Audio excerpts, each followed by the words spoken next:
Spanda Karika Verse 25.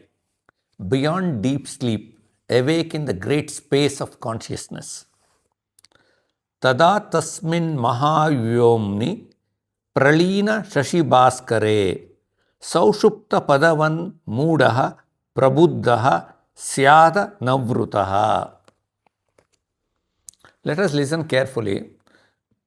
When the moon and the sun are dissolved into the great space, the yogi appears as though in deep sleep, yet he is not veiled by ignorance.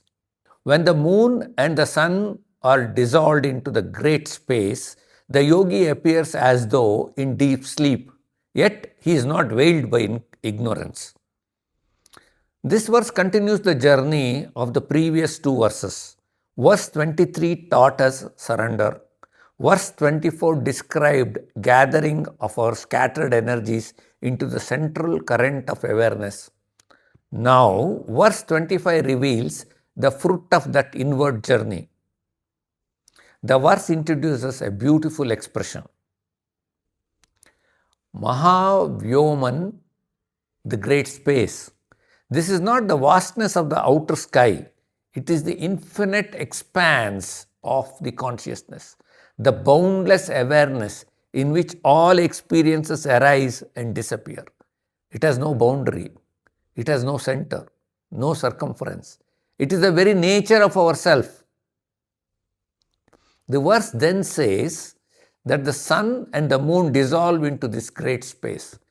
Traditionally, the sun and moon symbolize the dual movements of the being, activity and rest, thought and feeling, the outward and inward, the many pairs of opposites through which the mind experiences life.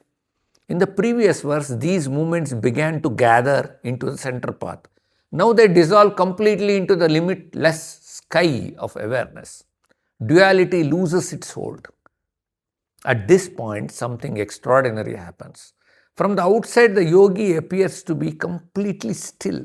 His mind is silent. His senses are at rest.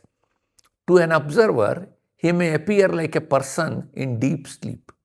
The verse itself uses that comparison. Saushupta padavan, like one who is in deep sleep. But then comes the most important word in the entire verse, Anavritah.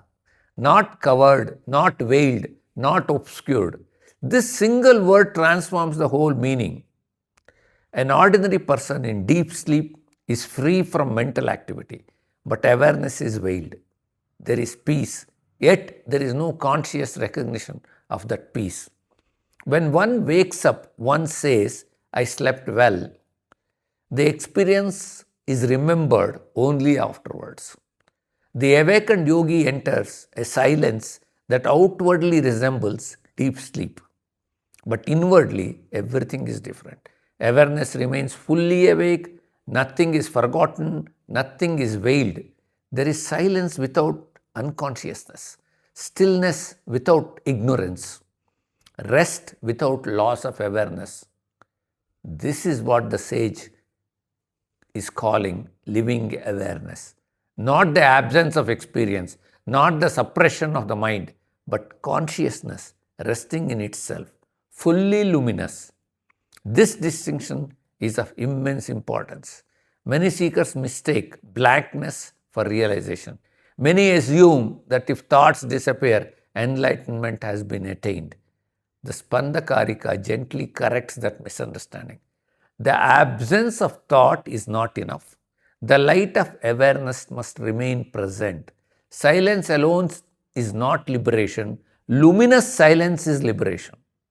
The great space is not created through practice. It has been present. Practice simply removes the veil that prevents us from recognizing it. Just as clouds never stain the sky, thoughts never diminish consciousness. When the clouds disperse, the sky is seen as it has always been. The yogi does not escape the world. He discovers the vastness in which the world appears. He does not lose awareness. He becomes awareness. He does not enter darkness. He awakens to the light that was never absent. This verse therefore invites us to examine our own experience. Can we discover stillness that is fully awake? Can we rest in silence without becoming dull?